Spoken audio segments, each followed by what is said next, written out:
Bonne fête! Ça va bien? Il fait beau? C'est une journée lumineuse, inspirée des Lumières dont s'inspiraient déjà les patriotes à l'époque. Notre seule reine au Québec, c'est la démocratie. Et c'est la volonté du peuple. Alors, je vais maintenant vous demander le silence complet, s'il vous plaît. Je vais vous faire lecture du testament de Chevalier de Lorimier.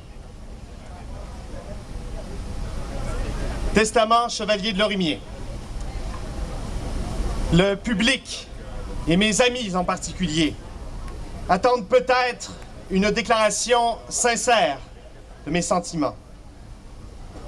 À l'heure fatale qui doit nous séparer de la terre, les opinions sont toujours regardées et reçues avec plus d'impartialité. L'homme chrétien se dépouille en ce moment du voile qui a obscurci beaucoup de ses actions pour se laisser voir en plein jour. L'intérêt et les passions expirent avec sa dépouille mortelle. Pour ma part, à la veille de rendre mon esprit à son Créateur, je désire faire connaître ce que je ressens et ce que je pense. Je ne prendrai pas ce parti si je ne craignais qu'on ne représentât mes sentiments sous un faux jour. On sait que le mort ne parle plus.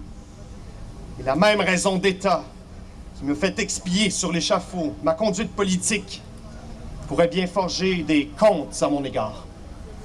Or, j'ai le temps et le désir de prévenir de telles fabrications, et je le fais d'une manière vraie et solennelle à mon heure dernière. Non pas sur l'échafaud, environné d'une foule stupide et insatiable de sang, mais dans le silence et les réflexions du cachot.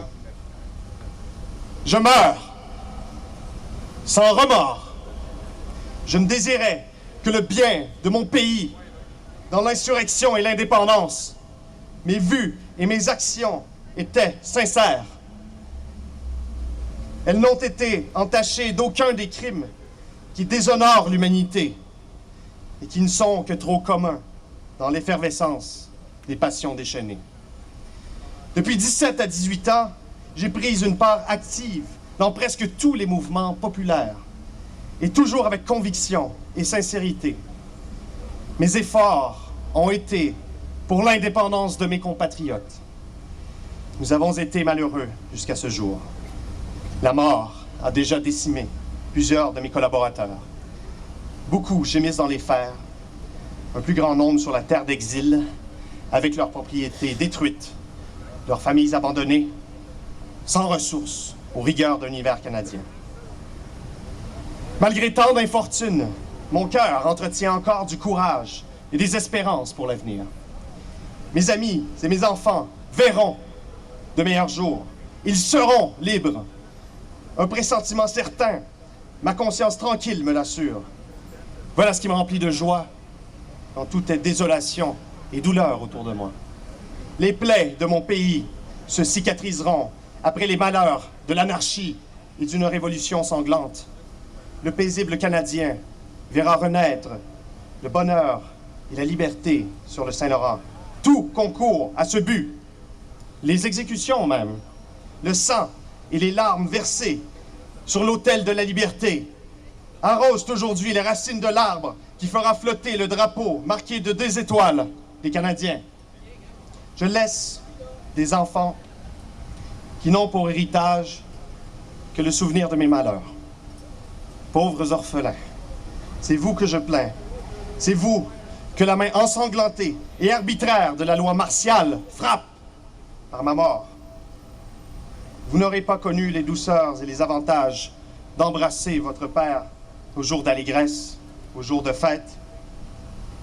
Mais quand votre raison vous permettra de réfléchir, vous verrez votre père qui a expié sur le gibet des actions qui ont immortalisé d'autres hommes plus heureux.